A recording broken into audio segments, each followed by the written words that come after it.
So hey guys, welcome back. তোমাকে ঘিরে আমার ভালোবাসা পার্ট 6 নিয়ে এসে পড়ছি। তো শুরু করা যাক। তুমি কেন আবার আমার জীবনে ফিরে আসলা কেন? অনুর ভীষণ মন খারাপ। এই পৃথিবীতে আসলে আপনজন ছাড়া পর মানুষকে ঠিক তেমন মানুষ গুরুত্ব দেয় না। নিজের আপনজনের দোষ ঢাকতে পর মানুষের উপর দোষ দিতে যেন মানুষের একটুও বুক কাঁপে না। প্রিন্সিপাল কামরুল আহমেদ আসলেই স্বার্থপর। নিজের ভাইয়ের ছেলেকে বড় করার জন্য অনুকে ছোট করলো। অনু রাফির কথাও ভাবতে লাগলো। রাফি এত রাগ করে কেন? অনু বিছানায় বসে বসে মনে মনে বলল, রাফি ভাইয়া সবটা না জেনেই আমাকে দোষী ভাবলো। তিনি পুরোটা দেখলে বা শুনলে হয়তো এমন করতো না। এত রাগী কেন? উনি ভালো লাগে না বাল। অনু আগামীকাল ভার্সিটিতে যাওয়ার জন্য সিদ্ধান্ত নিল। রাফির কথা অনু শুনবে কেন? রাফি কি অনুকে ভালোবাসে নাকি? ভালোবাসে না তো, তাই অনু রাফির কথা শুনবে না। পরের দিন সকালে রেডি হয়ে অনু বাসা থেকে বের হতে নিলে আমেনা বেগম অনুর সামনে দাঁড়িয়ে গম্ভীর স্বরে অনুকে বলল, তোকে আমি ভার্সিটিতে যেতে নিষেধ করছি। আমেনা বেগম যে রেগে আছে অনু ভুলে গিয়েছিল। অনু আমেনা বেগমকে শান্ত স্বরে বলল, আম্মু তুমি আমাকে বাধা দিও না, আমি ভার্সিটিতে যাব। আমার আজকে অনেক জরুরি ক্লাস আছে। আরমান রহমান আজ অফিসে যায়নি, তিনি ড্রয়িং রুমে সোফায় বসে নিউজ পেপারে পড়ছিল। আমেনা বেগম আরমান রহমানকে বলল, তোমার মেয়েকে ভার্সিটিতে যেতে মানা করো, আবারও ছেলেদের সাথে তোমার মেয়ে ঘুরঘুর করবে। আমেনা বেগমের কথা শুনে অনুর চোখে জল চলে আসলো। আরমান রহমান অনুকে গম্ভীর স্বরে বলল, তুই ভার্সিটিতে যাবি না। অনু মন খারাপ করে আরমান রহমানকে বলল, আব্বু তুমিও আম্মুর মতো কথা বলো না, আমার সত্যি আজকে জরুরি ক্লাস আছে, সামনে আমার পরীক্ষা। আরমান রহমান অনুকে এবার রেগে বলল, বললাম তো তুই ভার্সিটিতে যাবি না। অনু মাথা নিচু করে কাঁদতে লাগলো। কেউ অনুকে ভালোবাসে না, কেউ না, সবাই খুব নিষ্ঠুর। এমন সময় কলিং বেল বেজে ওঠার শব্দ এলো। আমেনা বেগম দরজা খুলে দেখলো রাফি এসেছে। রাফি আমেনা বেগমকে শান্ত স্বরে জিজ্ঞাসা করলো, আন্টি অনু ভার্সিটিতে যায়নি তো? আমেনা বেগম শান্ত স্বরে রাফিকে বলল, অনু এখনো যায়নি, তবে যাওয়ার জন্য আমাদের পাগল করে ফেলছে, তুমি ভিতরে আসো বাবা। রাফি বাসার ভিতর প্রবেশ করে আরমান রহমানকে সোফায় বসে থাকতে দেখে এগিয়ে গিয়ে হেসে বলল, কেমন আছেন আঙ্কেল? আরমান রহমান হেসে রাফিকে বলল, ভালো আছি বাবা, তুমি কেমন আছো? রাফি হাসার চেষ্টা করে আরমান রহমানকে বলল, আমি ভালো আছি। কিন্তু রাফি যে ভালো নেই। অনু কেন রাফিকে কষ্ট দেয়? রাফি অনুর দিকে তাকালো। অনু দেখলো রাফি এক দৃষ্টিতে তার দিকে তাকিয়ে আছে। অনু অন্যদিকে তাকিয়ে রইল। আরমান রহমান রাফিকে বলল, দাঁড়িয়ে আছো কেন? রাফি বসো। রাফি সোফায় বসলো। অনু আরমান রহমানকে বলল, আমি তাহলে ভার্সিটিতে গেলাম আব্বু। আরমান রহমান অনুকে রেগে গিয়ে ধমকে অনুকে বলল, আমি তোকে কি বলছি শুনতে পাসনি? অনু চুপ করে দাঁড়িয়ে কাঁদতে লাগলো। রাফি আরমান রহমানকে শান্ত স্বরে বলল, আঙ্কেল আমি অনুকে ভার্সিটিতে নিয়ে যাই, তাহলে তো আর কোনো প্রবলেম হবে না। আরমান রহমান কিছুক্ষণ ভেবে রাফিকে বলল, ঠিক আছে তুমি অনুকে ভার্সিটিতে নিয়ে যাও বাবা। অনু আরমান রহমানকে বলল, আমি রাফি ভাইয়ের সাথে যাব না আব্বু। আরমান রহমান অনুকে গম্ভীর স্বরে বলল, তো বন্ধুরা আজকে আপনাদের জন্য 100% রিয়েল একটি সাইট নিয়ে এসেছি, যেখানে রেজিস্ট্রেশন করে অ্যাকাউন্ট ভেরিফাইড করলে পাবেন জিলিতে 20টা স্পেন ফ্রি। বাংলাদেশ এখন খুবই জনপ্রিয় ও বিশ্বস্ত ওয়েবসাইট বিট জেলি অ্যাপ, যার ব্র্যান্ডের অ্যাম্বাসেডর হচ্ছে বিখ্যাত অভিনেত্রী সানি লিওন। এখানে আপনি প্রতি রেফারে পাবেন 1000 টাকা আনলিমিটেড, ফেসবুক রিভিউ করে পাবেন 150 টাকা একদম ফ্রি। তাছাড়াও আপনার জন্মদিনে পাবেন 5000 টাকা জন্মদিন বোনাস। এখানে আপনি অ্যাফিলিয়েটে 50% কমিশন ইনকাম করতে পারবেন। তাই সকল বোনাস পেতে আমার পিন কমেন্ট থেকে বিট জেলি অ্যাপ বিনামূল্যে রেজিস্ট্রেশন করুন এবং অসংখ্য বোনাস নিয়ে আপনার উপার্জনের যাত্রা শুরু করুন। শুভকামনা। তাহলে তোকে ভার্সিটিতে যেতে হবে না। অনু উপায় না পেয়ে মন খারাপ করে বলল, ঠিক আছে আমি রাফি ভাইয়ের সাথেই যাব। রাফি অনুর দিকে তাকিয়ে মনে মনে বলল, তোর ভার্সিটিতে গিয়ে অন্য ছেলেদের সাথে রং ঢং করা আমি বের করব অনু, তুই ভাবতেও পারছিস না সামনে তোর জন্য ঠিক কি অপেক্ষা করছে। অনু রাফির সাথে বাসা থেকে বের হলো। অনু গাড়িতে রাফির পাশের সিটে উঠে বসলো। রাফি গাড়ির ড্রাইভিং সিটে বসে অনুর দিকে রাগী দৃষ্টিতে তাকালো। অনু রাফির রাগী দৃষ্টির তাকানো দেখে ভয় পেয়ে গেল। অনু ভয় পাওয়ার স্বরে রাফিকে বলল, আমার দিকে এভাবে তাকাচ্ছ কেন? রাফি মাথা নিচু করে গম্ভীর স্বরে অনুকে বলল, অনেক শক্ত ছেলেদের সাথে প্রেম করার, তাই না? অনু বুঝতে না পেরে রাফিকে বলল, এসব তুমি কি বলছো রাফি ভাইয়া? কিছুই তো বুঝতে পারছি না, আমি কেন ছেলেদের সাথে প্রেম করব? রাফি রাগী দৃষ্টিতে আবারও অনুর দিকে তাকিয়ে দাঁতে দাঁত চেপে বলল, ও কিছু বুঝতে পারছিস না তাই না? ওকে, এবার থেকে তুই খুব ভালো মতো বুঝবি। রাফি পকেট থেকে রুমাল বের করে অনুর মুখে চেপে ধরলো। অনু বুঝতে পারছে না রাফি এমন কেন করছে। অনুর শ্বাস নিতে পারছে না, সব কিছু কেমন অসহায় লাগছে অনুর কাছে। অনুর মাথা ঘুরতে লাগলো, ধীরে ধীরে অনু দু চোখ বন্ধ করে জ্ঞান হারিয়ে ফেললো। রাফির রুমালে এমন কিছু মিশিয়েছে যাতে অনু তাড়াতাড়ি অজ্ঞান হয়ে যায়। রাফি অনুকে নিজের বুকের সাথে মিশিয়ে অনুর কপালে চুমু দিয়ে দিল। অনু অজ্ঞান অবস্থায় রাফির বুকে মাথা রেখে শুয়ে আছে। রাফি অনুর মাথায় হাত বুলিয়ে দিয়ে বলল, আমি তোকে আমার কাছ থেকে দূরে যেতে দিব না অনু, তুই শুধু আমার। তোকে আমার সামনে অন্য কেউ নিয়ে চলে যাবে তা আমি কিছুতেই হতে দিব না, তো আমি কখনোই তা হতে দিব না। রাফি অনেক আগেই অনুর পাসপোর্ট রেডি করে ফেলছে, এখন শুধু অনুকে নিয়ে সুইজারল্যান্ড পাড়ি দেওয়ার পালা। অনুকে নিজের কাছে রাখতে হবে, কারো হাতে দেওয়া চলবে না কিছুতেই না। রাফি অনুর হাতে পায়ে লোহার শিকল বেঁধে দিল, তারপর গাড়ি স্টার্ট দিয়ে এয়ারপোর্টের সামনে গাড়ি থামালো রাফি অনুকে কোলে নিয়েই প্লেনে উঠলো। অবশ্য এয়ারপোর্টে অনেকেই অনুকে সাথে নিয়ে যেতে রাফিকে বাধা দিয়েছিল, কারণ অনুকে অজ্ঞান অবস্থায় দেখে। কিন্তু রাফি তাদের মোটা অঙ্কের টাকা দিয়ে দেয় যাতে করে তারা চুপ হয়ে যায়। আর বাকি যারা জিজ্ঞাসা করছে তাদেরকে রাফি বলছে অনু অসুস্থ, সাথে এটাও বলছে অনু মানসিক পাগল, তাই অনুকে সুইজারল্যান্ড চিকিৎসা করতে নিয়ে যাচ্ছে। রাফিকে আর কেউ বাধা দিল না। রাফি অনুকে কোলে করে প্লেনের পাশের সিটে বসালো। অনু এখনো জ্ঞান ফেরেনি। অনুকে নিজের বুকে জড়িয়ে রাখলো রাফি। কিছুক্ষণ পরেই প্লেন আকাশে পথে উড়িয়ে দিল। অনু এখনো রাফির বুকে মাথা রেখে আছে।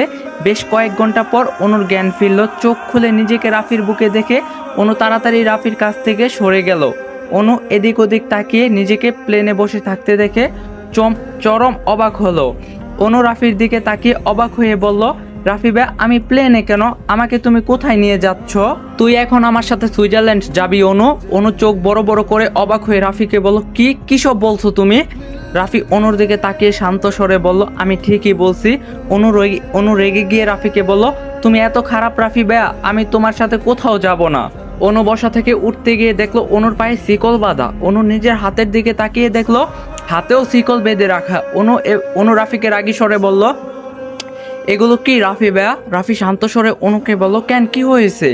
অনু রাফিকে অসহায় স্বরে বলল, তুমি আমার হাতে পায়ে লোহার শিকল বেঁধেছো কেন? রাফি অনুকে গম্ভীর স্বরে বলল, যাতে তুমি পালাতে না পারো। অনু দাঁতে দাঁত চেপে রেগে রাফিকে বলল, তুমি এতটা খারাপ, এতটা? রাফি অনুর দিকে শান্ত দৃষ্টিতে তাকিয়ে বলল, আমি এতটাই খারাপ। এবার তোমাকে খাবার খেতে হবে। একটু আগে একটা লোক প্লেনের সবাইকে খাবার দিয়ে গেল। রাফির হাতে বার্গার আর অরেঞ্জ জুস দেখে অনুর অন্যদিকে মুখ করে রাগী স্বরে বলল, আমি খাবো না। রাফি এবার রেগে অনু গাল চেপে ধরে বলল, খাবি না মানে তোকে খেতেই হবে। রাফি জোর করে অনুকে বার্গার খাইয়ে দিয়ে সাথে অরেঞ্জ জুসটাও খাইয়ে দিল। অনু কাঁদতে লাগলো। রাফি রুমাল দিয়ে অনুর মুখ মুছে দিল। অনুর হঠাৎ মনে হলো অনুর মাথাটা আবারও ঘুরছে, সবকিছু কেমন যেন ঘোলাটে লাগলো। অনু আবারও অজ্ঞান হয়ে নিচে পড়ে যেতে নিলে রাফি অনুকে ধরে নিজের কাছে টেনে নিল। রাফি অনেক আগেই অরেঞ্জ জুসের সাথে ঘুমের ওষুধ মিশিয়ে দিয়েছিল যাতে অনু আবারও ঘুমিয়ে পড়ে। রাফি অনুর মুখের দিকে তাকিয়ে মনে মনে বলল, I think I love you Anu. জ্ঞান ফেরার পর অনু চোখ খুলে নিজেকে একটি বন্দি করে শিকল বাঁধা অবস্থায় দেখছিল। আজ অতীতের সব কথা অনুকে ভয় পাওয়ায়। রাফি এত নিষ্ঠুর কেন? ভেজা শরীরে এখনো অনু রাফির দিকে তাকিয়ে আছে। সব অতীত এখন অনুর চোখে ভাসছে। অনু যেন কিছুতেই ভুলতে পারছে না। চোখের জল এখনো অনু ফেলছে। এখন এই বর্তমানেও রাফিকে অনু ভয় পাচ্ছে, ভীষণ ভয় পাচ্ছে। মানুষটা আসলেই অদ্ভুত। রাফি অতীত মনে করেই হঠাৎ করে অনুকে জড়িয়ে ধরলো। রাফি এবং অনুর সেই অতীতে কি হয়েছিল এটাই এতদিন আপনাদের মাঝে আমি তুলে ধরলাম। আমি বলছিলাম যে সেই ভয়ঙ্কর অতীতে কি হয়েছিল। আশা করি এই অতীতটা আপনারা বুঝতে পারছেন। আগামীকাল থেকে রাফি এবং অনুর বর্তমান জীবনের গল্প দেওয়া হবে। আগের পর্বে অনু অনার্স ফাইনাল ইয়ারে পরীক্ষার কথা বলছিলাম, কিন্তু কোন বর্ষে সেটা তো বলিনি। অনেকগুলো পরীক্ষার মাঝে ফাইনাল বুঝতে চেয়েছিলাম, তাড়াতাড়ি করে লিখতে গিয়ে লেখার মাঝে অনার্স ফার্স্ট ইয়ার লিখতে মনে ছিল না। অনার্স প্রথম বর্ষের ফাইনাল পরীক্ষা হবে, প্রথম বর্ষে দেয়নি দেখে অনেকে ভুল বুঝছেন। আর হ্যাঁ, আরেকজন বলছেন যে অনু কেন প্রতিবাদ করলো না। অনু প্রতিবাদ করেনি, তাই নাকি গল্পটা সিরিয়াল হয়ে যাচ্ছে। গল্পটা ভালো করে না শুনেই আগের একটা পর্ব দেখাই গল্পটা সিরিয়াল হয়ে যাবে না, সিরিয়াল হয়ে যাবে না। আমি যা লিখেছি তা ভেবেই লিখেছি, ভালো করে গল্প যদি শোনেন তাইলে বুঝবেন। আর অনু কি বা করতে পারতো, কারণ অনু তখন ভয় পেয়েছিল। আর যেহেতু আবিরের চাচু প্রিন্সিপাল, সেখানে অনু কিছু বলতে পারেনি, তাই আবিরের কথা মেনে নিয়েছে। টিসির ভয়ে অনু চুপ ছিল। এত মানুষের সামনে অনু ঘাবড়ে যাওয়াটা স্বাভাবিক। এবার নিশ্চয়ই ব্যাপারটা অনেকের কাছে ক্লিয়ার হয়েছে। বাস্তবেই অনেক মেয়ে সকলের সামনে হ্যারাসমেন্ট এবং র্যাগিং এর শিকার হয়, তাহলে অনুর ব্যাপারটা বাস্তবিক হবে না কেন? তবুও যদি কারো কাছে বাস্তবিক মনে না হয়, তাহলে আমি এটা বলবো, একটি গল্পকে গল্পের মতোই ভাবুন। গল্প অতিরিক্ত বাস্তবতা না খুঁজলেই হয়। তো এতদিন আমরা অতীতে ছিলাম, আশা করি সবাই বুঝতে পারছেন। তো এখন আমরা বর্তমানে ফিরে যাই। ওয়েলকাম টু রাফি এবং অনুর বর্তমান জীবন। অনুকে রাফি এত শক্ত করে জড়িয়ে ধরছে যে অনু নিজেকে রাফির কাছ থেকে ছাড়াতে পারছে না। অনুর মনে কেমন যেন অদ্ভুত অনুভূতি হচ্ছে, আবার রাফির উপর ভীষণ রাগও হচ্ছে। অনু রাগী স্বরে রাফিকে বলল, আমাকে ছাড়ো রাফি ভাইয়া, প্লিজ ছাড়ো। রাফি অনুকে জড়িয়ে ধরা অবস্থায় বলল, ছাড়ার জন্য তো আমি তোমাকে জড়িয়ে ধরিনি অনু। অনু অনেকক্ষণ রাফির কাছ থেকে নিজেকে ছাড়ানোর জন্য মুচড়ামুচড়ি করলো, কিন্তু শেষে না পেরে থেমে গেল। অনু চুপ করে রাফির বুকে মাথা রেখে দাঁড়িয়ে রইল। রাফি কিছুক্ষণ অনুকে দুই হাত জড়িয়ে ধরে একটু পরে নিজেই অনুকে ছেড়ে একটু দূরে গিয়ে দাঁড়ালো। অন্যদিকে তাকিয়ে রাফি অনুকে শান্ত স্বরে বলল, ড্রেস চেঞ্জ করে নাও, তোমার উপর মদ ফেলাটা আমার ঠিক হয়নি, আই এম সরি। অনু রাফির দিকে তাকিয়ে গম্ভীর স্বরে বলল, সরি বললে কি সব ভুল মাফ করা যায় রাফি ভাইয়া? তুমি আমার সাথে এমন কেন করলে? কেন আমাকে জোর করে সুইজারল্যান্ড আনলে? রাফি অনুর দিকে কিছুক্ষণ তাকিয়ে রইল, এক দৃষ্টিতে তাকিয়ে রইল। অনু বুঝতে পারলো না রাফি এভাবে কেন তাকিয়ে আছে। রাফি অনুকে মাতাল করার স্বরেই বলল, কারণটা তোমার জানা আছে অনু, না জানার ভান করো না। একটা কথা আমাকে বারবার জিজ্ঞাসা করার কোনো মানে হয় না। তুমি কি ভুল করছো জানো না? অন্য একটা ছেলেকে ভার্সিটিতে সবার সামনে তুমি আই লাভ ইউ বলছো, আবার তুমি বলছো তুমি কিছু জানো না। তুমিই তো আমাকে বলছিলে অনু যে তুমি কাউকে ভালোবাসো না, আমাকে মিথ্যা কেন বললে? অনু চিৎকার করে রাফিকে বলল, আমি তোমাকে মিথ্যা বলিনি রাফি ভাইয়া, বিশ্বাস করো আমি তোমাকে মিথ্যা বলিনি। ওই ছেলেটাকে আমি ভালোবাসি না বললে আমাকে ভার্সিটি থেকে বহিষ্কার করে দেওয়া হতো, কারণ আবিরের চাচু আমার ভার্সিটির প্রিন্সিপাল। আর আবির নামের ছেলেটা খুব ডেঞ্জারাস, ওর কথা মতো ওকে ভালোবাসি না বললে আমার পিছু নিত, শত্রুর মতো লেগে থাকতো। তাই তো আমি বাধ্য হয়ে আবিরকে ভালোবাসি বলি। রাফি মদের বোতল হাতে নিয়ে আবারও মদ খেতে লাগলো। এতই মদ খাচ্ছে যে পুরোই মাতাল অবস্থা। রাফি হাসতে হাসতে অনুকে বলল, বাহ অনু, তুই আবারও আমাকে মিথ্যা বলছিস, খুব ভালো অভিনেত্রী তুই। অনু রাফির কথা শুনে থমকে গেল। রাফি একটু অনুকে বিশ্বাস করছে না, কিন্তু কেন? অনু রাফির কাছে এগিয়ে গিয়ে অসহায় স্বরে বলল, বিশ্বাস করো আমাকে রাফি ভাইয়া, আমি তোমাকে মিথ্যা বলিনি, আমি সত্যিই বলছি। তুমি প্লিজ আমাকে বাংলাদেশে যেতে দাও, আমার এখানে দম বন্ধ হয়ে আসছে, আমার একটু ভালো লাগছে না। রাফি মদের বোতল টেবিলে রেখে অনুর দিকে রাগান্বিত দৃষ্টিতে তাকালো। অনু ভয় পেয়ে চুপ করে গেল। এক পা করে অনু পিছুতে লাগলো। রাফি অনুর দুহাত চেপে ধরে নিজের আরো কাছে নিয়ে আসলো। অনু ভয় পেয়ে চোখ বন্ধ করে ফেললো। রাফি অনুকে শান্ত স্বরে বলল, আমি তোকে আমার কাছ থেকে কোথাও যেতে দিব না, বুঝলি? তুই না বুঝলেও আমার কিছু করার নেই। কেন আমাকে তুই এত কষ্ট দিস অনু? কেন বল আমাকে, কেন আমাকে এত কষ্ট দিস? অনু শুকনো ঢুক গিলে রাফির দিকে তাকালো। রাফি এখন হুঁশে নেই। অনু বুঝতে পারছে কেমন মাতাল অবস্থা। অনুর ভীষণ ভয় লাগছে, কিন্তু কিছু বলতে পারছে না। তবুও সাহস করে অনু বলল, তোমাকে তো আমি কষ্ট দেইনি। অনুর কথা শুনে রাফি হাসতে লাগলো। অনুকে ছেড়ে দিয়ে হাসতে হাসতে বলল, হাসালি রে অনু, আচ্ছা তুই তো অনেকক্ষণ এই ভেজা ড্রেস পরে আসিস, ড্রেসটা চেঞ্জ করে নে, নাকি তোর ড্রেসটা আমি চেঞ্জ করিয়ে দিব? আমি কিন্তু তোর ড্রেস চেঞ্জ করতে রাজি আছি। অনু চোখ বড় বড় করে রাফিকে অবাক হয়ে বলল, এসব তুমি কি বলছো রাফি ভাইয়া? রুম থেকে বের হও বলছি, তুমি খুব অসভ্য ছেলে। রাফি হতাশ গলায় অনুকে বলল, পোড়া কপাল আমার, কোনো শান্তি নেই। আচ্ছা তুই ড্রেসটা চেঞ্জ করে নে, আমি গেলাম। রাফি রুম থেকে চলে গেল। অনু ড্রেসটা চেঞ্জ করে বিছানার উপর বসে রইল। রাফির এত পাগলামি অনু সহ্য করতে পারছে না। কি ভাবেটা কি নিজেকে? অনুকে কি খেলার পুতুল পেয়েছে নাকি? অনু মনে মনে ভীষণ রাগে ফুঁসতে লাগলো। রাফিকে মেরে ফেলতে ইচ্ছা করছে। অনু বিরক্ত মনে মনে বলল, এই রাফি ভাইয়া তো আমার কথা বিশ্বাসই করছে না, আমি এখন কি করব? নিজে তো একটা পাগল, সাথে আমাকেও পাগল বানিয়ে ছাড়বে। এত ঝামেলা আর ভালো লাগে না বাল। আমি কি দেশে ফিরতে পারবো না? রাফি আবারও রুমে আসলো। অনু রাফিকে দেখে কোথায় পালাবে বুঝতে পারছে না, অসহায় দৃষ্টিতে রাফির দিকে তাকিয়ে রইল। রাফি অনুর পাওয়ার দৃষ্টি দেখে এগিয়ে এসে শান্ত স্বরে বলল, ভয় নেই, আমি এখন আর মাতাল নেই। অনু অবাক হয়ে রাফিকে বলল, তুমি না একটু আগে এত মদ খেয়ে মাতাল হলে, নেশা কাটলো কি করে? রাফি অনুকে গম্ভীর স্বরে বলল, তোমাকে জানতে হবে না। অনু রাফির দিকে তাকিয়ে মনে মনে বলল, এই ছেলের মাঝে মাঝে ভয়টা কি? এই আমাকে তুমি করে বলে তো এই তুই করে বলে। আমার মনে হয় এই রাফি ভাইয়া পুরাটাই মেন্টাল হয়ে গেছে। রাফি বিছানায় অনুর পাশে শুয়ে পড়লো। অনু লাফিয়ে বিছানা থেকে নেমে কাঁপতে কাঁপতে রাফিকে বলল, তুমি কি আমার সাথে ঘুমাবে নাকি? রাফি অনুর দিকে তাকিয়ে বলল, তোমার সাথেই তো ঘুমাবো, শুয়ে পড়ো ডার্লিং, অনেক রাত হয়েছে, আর ডিস্টার্ব করো না তো। অনু রেগে রাফিকে বলল, অসভ্য ছেলে, তোমার সাহস কি করে হয় এই কথা বলার? আমি তোমার বউ নাকি যে তোমার সাথে ঘুমাবো? তোমার এই বিদেশি কালচার, এসব নষ্টামি চললেও আমাদের বাংলাদেশে এসব চলে না। রাফি শুয়া থেকে উঠে বসে অসহায় স্বরে অনুকে বলল, এসব বলছো কেন সুইট হার্ট? আমি নিজেও তো বাংলাদেশি, বিদেশ থেকে পড়াশোনা করছি বলে আমাকে এতটা খারাপ ভেবো না। তোমাকে তো আমি বিয়ে করতে চাইছি, কিন্তু তুমি তো রাজি হচ্ছ না, এতে আমার দোষ কি তুমি বলো? অনু দাঁতে দাঁত চেপে রাফিকে বলল, তুমি আমাকে বিয়ে করতে চাইলেও তোমার সাথে তোমার মতো এরকম অসভ্য বদমেজাজি ছেলেকে আমি বিয়ে করব না। তুমি আমাকে আমার মা বাবার কাছ থেকে বহু দূরে নিয়ে এসেছো, আমাকে বাংলাদেশে যেতে দিচ্ছ না, তোমাকে আমি কখনো ক্ষমা করব না। রাফি অনুর দিকে কিছুক্ষণ এক দৃষ্টিতে তাকিয়ে রইল, তারপর বিছানা থেকে নেমে রুমের লাইটটা অফ করে দিয়ে সবুজ ড্রিম লাইটটা জ্বালালো। রুমের সবকিছু এখন আবছা আবছা অন্ধকার, সবুজ আলোয় চারদিক ছেয়ে গেছে। অনুর ভয়ে আত্মা কেঁপে যাচ্ছে। অনু চারদিকে তাকিয়ে ভয়ে মনে মনে বলল, রাফি ভাইয়া রুমের লাইটটা অফ করে দিল কেন? কি করতে চাইছে? আমাকে বাঁচাও কেউ, কিন্তু কে আমাকে বাঁচাবে? এখন আর কেউ নেই তো। রাফি অনুর কাছে এগোতে লাগলো, অনু ভয়ে পিছোতে লাগলো। দেওয়ালে পিঠ থেকে গেলে ড্রিম লাইটের আলোতে রাফিকে খুব সুন্দর লাগছে। অনু ভাবতেও পারেনি কাউকে এই অল্প সবুজ আলোতেও এতটা সুন্দর লাগে। অনু ভয় পাওয়া অবস্থায় রাফির দিকে হা করে তাকিয়ে রইল। গাইস, গল্পই বানাবো নাকি একটু হাসমু? তোমরাই কও। রাফি অনুর একদম কাছে চলে আসে। রাফির নিঃশ্বাসের শব্দ অনু শুনতে পারছে।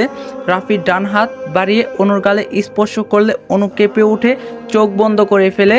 রাফি মুচকি হেসে অনুর দিকে তাকিয়ে শান্ত স্বরে বলল, অনু, তুমি আমাকে এত অসভ্য কেন বলো? তোমার সাথে কিছু না করেই আমাকে তুমি অসভ্য বলছো। আচ্ছা, এবার যদি তোমার সাথে আমি একটু দুষ্টামি করি, তুমি কিন্তু আবার আমাকে কিছু বলতে পারবে না। অনু ভয় পাওয়া স্বরে রাফিকে বলল, এসব তুমি কি বলছো রাফি ভাইয়া? অনু ভয় পেয়ে পালাতে নিলে রাফি অনুর হাত চেপে ধরে অনু নিজের হাত ছাড়ানোর চেষ্টা করে, কিন্তু পারল না। রাফি অনুর দিকে এক দৃষ্টিতে তাকিয়ে থেকে এক টান দিয়ে অনুকে নিজের কাছে নিয়ে আসলো। রাফি কি করতে চাইছে অনু বুঝতে পারছে না। অনু এবার রেগে চোখ বন্ধ করেই রাফিকে বলল, স্যারও বলছে আমাকে, আমি তোমাকে ঘৃণা করি। অনুর কথা শুনে রাফি থমকে গেল। অনুকে ছেড়ে দিয়ে ব্যথিত স্বরে বলল, অনু, তুমি কেন ঘৃণা করো আমাকে? অনু রাফির দিকে তাকিয়ে বলল, কারণ তুমি মানুষটা একটা জঘন্য, তুমি তো আমাকে ভালোবাসো না, তাহলে কেন আমার সাথে এমন করছো? ছি, তোমার লজ্জা করে না আমার শরীরে স্পর্শ করতে? এত বেহায়া কেন তুমি? কেন আমার পিছনে পড়ে আসো? হ্যাঁ, মানলাম আমি একটা ছেলেকে ভালোবাসি বলছি, বাধ্য হয়ে বলছি বা ইচ্ছা করে বলছি, তাতে তোমার কি? আমি ওই ছেলের সাথে প্রেম করি বা নাই করি, তুমি নাক গলানোর কে? তুমি কেন আমাকে জোর করে সুইজারল্যান্ড তুলে এনেছো? যেতে দাও আমাকে, আর টর্চার করো না। অনুর কথা শুনে রাফির ভীষণ রাগ হচ্ছে, তবুও দাঁতে দাঁত চেপে রাগটা রাফি হজম করে নিচ্ছে। রাফি চোখ বন্ধ করে দীর্ঘশ্বাস ফেললো, তারপর অনুর দিকে তাকিয়ে গম্ভীর স্বরে বলল, তোমাকে আমার ভালো লাগতো অনু, ধীরে ধীরে আমি উপলব্ধি করছি তোমার প্রতি আমার এই অনুভূতিটা শুধু ভালো লাগা নয়, বরং ভালোবাসা। কারণ আমি চাইলেও তোমার কাছ থেকে নিজেকে দূরে রাখতে পারি না। তোমার মাঝে এমন কিছু আছে যা কারোর মধ্যে নেই। তোমাকে ছাড়া থাকতে আমার অসহায় লাগে। যেদিন তোমাকে আমি প্রথম দেখেছি সেই দিন তোমার প্রতি একটা আলাদা অনুভূতি আমার কাজ করে। অনু, আমি তোমাকে ভালোবাসি। তুমি আমাকে বেহায়া, অসভ্য যাই বলো, আমাকে যতই তুমি অপমান করো, তোমার প্রতি আমার এই ভালোবাসা অনুভূতি কখনো যাবে না। অনু, আমি চাইলে তোমাকে ছাড়া থাকতে পারি না, আমি তোমাকে ভালোবাসি অনু। অনু রাফির দিকে অনুভূতি শূন্য হয়ে তাকিয়ে রইল। হাসার চেষ্টা করে অনু রাফিকে বলল, বাহ রাফি ভাই, তুমি খুব ভালো নাটক করতে পারো, তোমার নাটকের প্রশংসা করতে হবে। তুমি আমাকে ভালোবাসি বললে আরও আমি তোমার কথা এত সহজে বিশ্বাস করে নেব তা তুমি ভাবলে কি করে? আমার সাথে মশকরা করো। রাফি এবার সত্যি অনুর ব্যবহারে খুব খারাপ লাগছে। মনে হচ্ছে রাফির বুকের ভিতর কেউ তীব্র তীব্র ধারালো ছুরি দিয়ে কোপাচ্ছে। রাফি হতাশ গলায় অনুকে বলল, অনু, আমি তোমার সাথে কোনো নাটক করছি না, আমি সত্যি তোমাকে খুব ভালোবাসি। কেন বোঝার চেষ্টা করছো না? Believe me Anu, I love you. Anu এগিয়ে গিয়ে রুমের লাইটটা অন করে দিল। মুহূর্তেই ঘরটা অন্ধকার থেকে আলোকিত হয়ে গেল, যাতে রাফির মুখটা স্পষ্ট দেখতে পায়। তারপরে অনু রাফির একদম কাছে এসে দাঁড়ালো, এক দৃষ্টিতে রাফির চোখের দিকে তাকিয়ে রইল। রাফি এখনো সেই ব্যতীত দৃষ্টিতে অনুর দিকে তাকিয়ে আছে। রাফির চোখের কোণায় অল্প জল দেখা যাচ্ছে, অনু তা একদম কাছ থেকে দেখতে পাচ্ছে। অনু শান্ত স্বরে রাফিকে বলল, আমাকে তুমি ভালোবাসো রাফি ভাইয়া? রাফি অনুকে গম্ভীর স্বরে বলল, কতবার বলবো তোমাকে? হ্যাঁ, আমি তোমাকে ভালোবাসি, ভীষণ ভালোবাসি অনু। অনু ধীরে ধীরে রাফির আরো কাছে এগিয়ে আসতে লাগলো। রাফি বুঝতে পারছে না অনুর আবার কি হলো, কেমন যেন অনুকে স্বাভাবিক লাগছে না, অনুকে অস্বাভাবিক লাগছে। অনু হেসে রাফিকে বলল, চলো বারান্দায় যাই, আকাশে অনেক বড় চাঁদ আছে, হয়তো দুজন মিলে দেখবো, খুব ভালো হবে না? অনুর কথা শুনে রাফি কিছুটা অবাক হলো। স্থির দৃষ্টিতে রাফি অনুর মুখের দিকে তাকিয়ে রইল। অনু মুচকি হাসছে। রাফি অনুকে সন্দেহ গলায় বলল, অনু, তুমি হঠাৎ করে এমন পাল্টে গেল কেন? অনু হাসি থামিয়ে রাফিকে বলল, কই পাল্টে গেলাম? রাফি কপাল কুঁচকে সন্দেহ গলায় বলল, কেমন যেন হঠাৎ বদলে গেছো এমন? অনু হেসে রাফিকে বলল, তোমার ভুল ধারণা, বারান্দায় যাবে না, চলো। অনু রাফির ডান হাতটা নিজের দু হাত চেপে ধরলো। রাফি এখনো অনুর দিকে তাকিয়ে আছে। মেয়েটার হঠাৎ এমন পরিবর্তন রাফি মেনে নিতে পারছে না। এই রেগে যাচ্ছে তো এই শান্ত হয়ে যাচ্ছে। রাফি অনুকে নিয়ে বারান্দায় গেল। আকাশে চাঁদ উঠছে, চাঁদের পাশে কতগুলো ঝলমল তারা। অনু আকাশের দিকে তাকিয়ে মুচকি হাসছে। তারপর আবারও রাফির দিকে ফিরে তাকিয়ে হাসলো অনু। রাফি অনুর হাসি দেখে নিজেও মুচকি হাসলো। তীব্র বাতাস বইছে, বাতাসের বেগে অনুর খোলা চুলগুলো উড়ছে। শ্যামলা বর্ণে মায়াবী দু চোখে অনুকে দেখতে রাফির কাছে ভীষণ ভালো লাগছে। অনুর চুলগুলো বাতাসে মুখে এসে পড়ছে, সেই চুলগুলো অনু আবারও কানের কাছে গুজে নিচ্ছে। অনু দীর্ঘশ্বাস ফেলে রাফিকে বলল, তোমাকে কিছু কথা বলি রাফি ভাইয়া। রাফি আকাশের তারাগুলোর দিকে তাকিয়ে অনুকে শান্ত স্বরে বলল, বলো অনু। অনু রাফিকে এবার গম্ভীর স্বরে বলল, আকাশের তারাদের দিকে তাকিয়ে থাকতে আমি বলিনি, আমার দিকে একটু ফিরে তাকাও। রাফি অনুর দিকে চমকে ফিরে তাকালো। রাফি অনুর থেকে উচ্চতায় অনেক লম্বা। অনু এগিয়ে গিয়ে হাত উঁচু করে বাড়িয়ে রাফির গালে স্পর্শ করলো। রাফি এখন অবাক হয়ে অনুর দিকে তাকিয়ে আছে। অনু শান্ত স্বরে রাফির চোখের দিকে তাকিয়ে বলল, অবশেষে তুমি আমাকে ভালোবেসে ফেললে? রাফি নিজের গালে রাখা অনুর হাতের স্পর্শ করে হাসার চেষ্টা করে ব্যতীত স্বরে অনুকে বলল, তোমাকে ভালোবেসে ফেললাম, কিন্তু তুমি তো আমাকে ভালোবাসো না, আমাকে বিশ্বাসও করো না, আমাকে তো তুমি ঘৃণা করো অনু। রাফির কথা শুনে অনুর খুব খারাপ লাগলো। অনু চোখ বন্ধ করে দীর্ঘশ্বাস ফেললো। যে রাফির কাছ থেকে অনু পালাতে চেয়েছিল, আজ সেই রাফির কাছেই নিজেকে ধরা দিতে হলো। অনু কখনো নিজের মন কাউকে দেয়নি, দিবে কেন? একজনের জন্যই অনুর নিজের মন রেখেছিল, শেষে কিনা রাফি অনুকে চুরি করে ফেললো। যখন রাফির চোখে অনু জল দেখলো, যেই ব্যতীত দৃষ্টি নিয়ে রাফি অনুর দিকে তাকিয়েছিল, অনু সব কিছু সেই মুহূর্তে যেন এলোমেলো হয়ে গেল। রাফির উপর যত রাগ ছিল সব যেন হাওয়ায় উড়ে গেল। অনু গম্ভীর হয়ে রাফিকে বলল, আমাকে ভালো না বাসলেও তুমি পারতে, খুব কষ্ট পাবে তুমি, আমি তোমাকে কষ্ট দিতে চাই না। রাফি অনুকে জিজ্ঞাসা করলো, কষ্ট কি এতদিন তুমি আমাকে কম দিয়েছো অনু? অনু চমকে রাফির দিকে তাকালো। আসলে তো সেই শুরু থেকে রাফিকে অনু কষ্ট দিয়েছে, এত কষ্ট না দিলেও তো পারতো। রাফিকে অনু কত অপমান করছে। অনু হঠাৎ করে মাটিতে বসে পড়লো। অনু এভাবে মাটিতে বসে পড়ায় রাফি ঘাবড়ে গেল। অনুকে বিচলিত স্বরে জিজ্ঞাসা করলো, অনু তোমার কি হলো? রাফি অনুকে টেনে তুলতে নিলে অনু রাফিকে থামিয়ে দিয়ে কান্নাজড়িত কণ্ঠে বলল, আমাকে টেনে তুলো না রাফি ভাই, আমি এখানে একটু বসে থাকতে চাই। রাফি অনুর পাশে মাটিতে বসে পড়লো। অনুর দিকে তাকিয়ে বোঝার চেষ্টা করলো এমন কেন করছে অনু। অনুর মাথায় সবকিছু এলোমেলো হতে লাগলো। অনু চোখ বন্ধ করে নিজের মাথায় হাত দিয়ে চোখের জল ফেললো। কাঁদতে কাঁদতে রাফিকে বলল, আমাকে তুমি ক্ষমা করে দিও রাফি ভাই, তোমাকে আমি কারণে অকারণে অনেক অপমান করছি। আসলে আমি কি করছি না করছি নিজের কাছেই কেমন অস্পষ্ট লাগছে। আমি দিশেহারা হয়ে গিয়েছিলাম, তুমি খুব বেশি কষ্ট পেয়েছো তাই না? রাফি গম্ভীর স্বরে অনুকে বলল, অনু এজন্য তুমি এভাবে কাঁদছো? অনু কিছু বলল না, কাঁদতে লাগলো। ভালোবাসা কেমন হয় অনু জানে না, রাফি কেন অনুকে চাইতো তাও অনুর কাছে অজানা ছিল। অনু ভাবতো রাফি অনুকে কষ্ট দেওয়ার জন্য বিয়ে করতে চায়, কারণ অনু বিভিন্ন খবরের কাগজে পড়তো কিভাবে গৃহবধূর প্রতি কিছু স্বামী নামক পশু অত্যাচার করে। অনুর মনে স্বামী নামক কিছু পুরুষের প্রতি ঘৃণা জন্মে গিয়েছিল। যেহেতু অনু চুপচাপ আর বাচ্চা স্বভাবের, তাই সকলের কাছে অপছন্দের ছিল অনু। সকলের কাছে কেউ অনুকে একটু ভালোবাসতো না, এমনকি এই গম্ভীর আচরণের জন্য অনুর মা বাবাও অনুকে ভালোবাসতো না। অনু কাঁদছে দেখে রাফি অনুকে টেনে তুলে বুকে জড়িয়ে ধরে। অনু রাফির বুকে মাথা রেখেই কাঁদতে লাগলো। নিজের মনের কথা সবার কাছে বলতে অভ্যস্ত না অনু, তাই রাফিকেও অনু বলতে পারছে না। রাফি অনুর মাথায় হাত বুলিয়ে দিয়ে শান্ত স্বরে বলল, এই অনু, এভাবে কাঁদছো কেন? এভাবে কেঁদো না প্লিজ, তুমি কান্না করলে আমার ভালো লাগে না। অনু রাফির বুক থেকে সরে গেল, তারপরও রাফির দিকে তাকিয়ে শান্ত স্বরে জিজ্ঞাসা করলো, তুমি কি খবরের কাগজে কিছু মেয়ের স্বামীর মতো খারাপ হবে? আমাকে মারবে, পাল্টে যাবে না তো?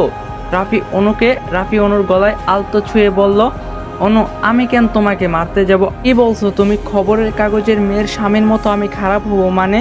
অনু চুপ করে রাফির দিকে তাকিয়ে রইল, কিছু বলল না। রাফি অনুর গলা থেকে হাত ছড়িয়ে নিল, তারপর কিছুক্ষণ ভেবে অবাক হয়ে রাফি অনুকে বলল, ওয়েট অনু, তুমি কি আমাকে নিউজ পেপারের কিছু নির্দয় মানুষগুলোর মতো ভাবছো, যেসব স্বামীরা তার স্ত্রীর উপর অত্যাচার করে? আমি নিউজ পেপারের মেয়েগুলোর স্বামীর মতো হব না অনু? তুমি আমাকে এতটা খারাপ মানুষ ভাবো? সিরিয়াসলি? অনু মাথা নিচু করে রাফিকে বলল, আসলে আমার ভয় লাগে, যদি আমার স্বামীও এমন হয় তখন আমার কি হবে? রাফি অনুর দিকে তাকিয়ে মুচকি হাসলো, কিন্তু হাসিটা অনুকে দেখানো যাবে না, তাই আগের মতো হয়ে গেল। অনু রাফির দিকে তাকিয়ে মুচকি হাসলো, হেসে বলল, জানো রাফি ভাইয়া, আমার খুব ইচ্ছা ছিল আমি যাকে বিয়ে করব সে আমাকে খুব খুব খুব খুব ভালোবাসবে, কিন্তু টিভিতে আর ওই নিউজ পেপারে যেভাবে স্বামীরা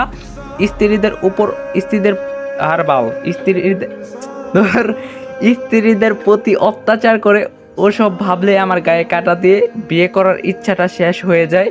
তুমি তো খুব রাগী, তাই আমি তোমাকে তেমন ভাবতাম। তুমি এই কথা শুনে রাগ করোনি তো? রাফি গম্ভীর স্বরে অনুকে বলল, না রাগ করিনি। অনু হেসে রাফিকে বলল, সত্যি রাগ করোনি? রাফি অনুকে আবারও গম্ভীর স্বরে বলল, বললাম তো আমি রাগ করিনি। চাঁদের আলোয় অনুর মুখটা বেশ সুন্দর লাগছে। রাফি অনুকে ভালো করে দেখছে, কান্না করে অনুর চোখ ফুলিয়ে ফেলছে। রাফি হাত বাড়িয়ে অনুর চোখের জল মুছে দিল।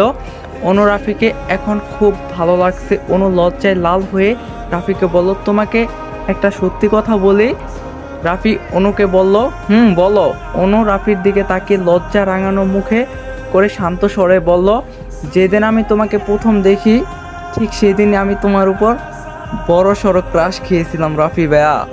গাইস, আজকে আমরা পিনিকে নাই, আজকে গল্প বানানোর কোনো মুড ছিল না, বুঝছো? মানে অনেকটা টায়ার্ড আজকে, সারাদিন এমনি অনেক কাজ করি, মানে এমনি অনেক কাজ থাকে করি, তো এমনি তো প্রত্যেকটা রাত জায়গায় গল্প বানাই, এটা তো তোমরা জানো।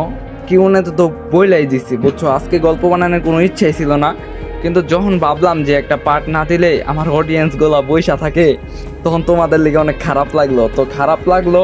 আজকে এতটাই টায়ার্ড ছিলাম, মানে মুখ দিয়ে কোনো কথা বাইর হইতেছিল না, তারপরও 28 মিনিটের ভিডিও বানাই দিলাম তোমাদের। আর হ্যাঁ, আজকের পার্টটা এখানেই শেষ করে দিলাম, কারণ আর টিকতে পারতাছি না গাইস, ঘুমের চোখ মুখ লাল হয়ে যেতেছে। তো দেখা হইব পার্ট 7-এ। সবাই ভালো থাকো, সুস্থ থাকো, আর হ্যাঁ, চ্যানেলটা কিন্তু সাবস্ক্রাইব করতে ভুলবা না, ভিডিওটা লাইক দিবা। চ্যানেল সাবস্ক্রাইব না করলে একদম কাইটা রাইখা দিন, বুঝো না? দেখা হইতেছে পার্ট 7-এ। সবাই ভালো থাকো, সুস্থ থাকো, আল্লাহ হাফেজ।